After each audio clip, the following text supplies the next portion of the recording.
Your heart rate spikes. A message flashes on your screen. Urgent. Your account will be locked in 10 minutes. Click here to verify. Your stomach drops, your palm sweats, and your finger hovers over the mouse, ready to click and fix the problem. This surge of adrenaline is the calculated goal of a malicious actor on the other side of the screen. This is social engineering. It is a cyber attack that bypasses software entirely, choosing instead to target the vulnerabilities in human psychology. Instead of spending months trying to crack billion-dollar digital firewalls, attackers find it much easier to manipulate you into unlocking the front door for them. Defending the network starts with identifying these emotional tripwires, turning a reflexive response into a calculated observation. The first tool in an attacker's kit is urgency. When a ticking clock is introduced to a problem, the brain is forced to abandon logical analysis in favor of speed.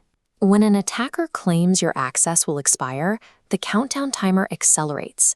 The pathway for rational thought shrinks, closing off entirely. Fear works similarly. When threatened with severe consequences, warning signals flood your system, overriding your remaining logical defenses.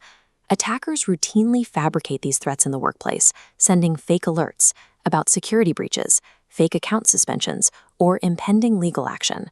The goal of both urgency and fear is to induce a panic so intense that you willingly hand over sensitive information or download a malicious file, doing the hacker's job for them.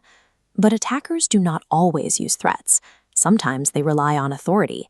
As humans, we have a deeply ingrained social instinct to comply with requests from people we perceive as superiors.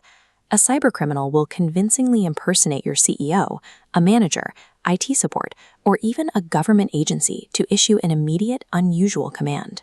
The psychological weight of a powerful job title actively suppresses your natural skepticism. You are far less likely to question a sketchy link if you believe your boss sent it. By exploiting this instinct, attackers turn otherwise dedicated, helpful employees into unwitting accomplices. Beyond fear and authority, attackers also target our natural curiosity. The allure of hidden or forbidden information is incredibly difficult to ignore.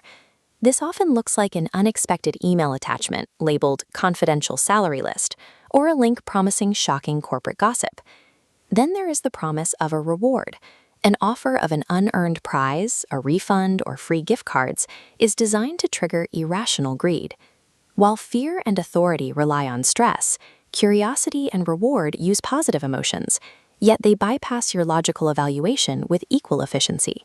Every social engineering tactic, whether it deploys fear, obedience, or greed, relies entirely on short-circuiting your logic with a sudden emotional spike. Which brings us back to that hovering finger. The most critical moment is what you do in the split second before you click. The primary defense is the deliberate act of pausing, which halts the emotional attack vector. Once paused, verify the claim through an official communication channel to reject the manipulation. Finally, report it.